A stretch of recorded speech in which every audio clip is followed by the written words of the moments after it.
Welcome back to another technical deep dive here in the debug zone.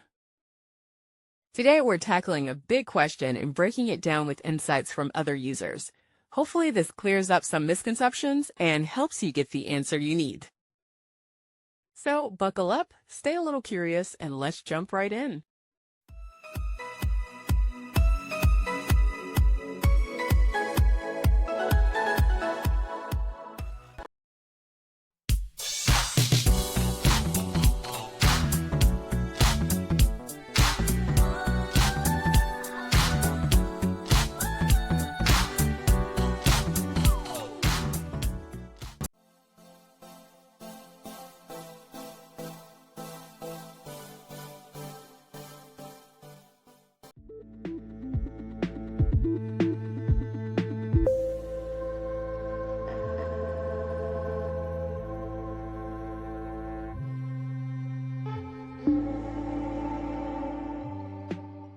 And that's a wrap.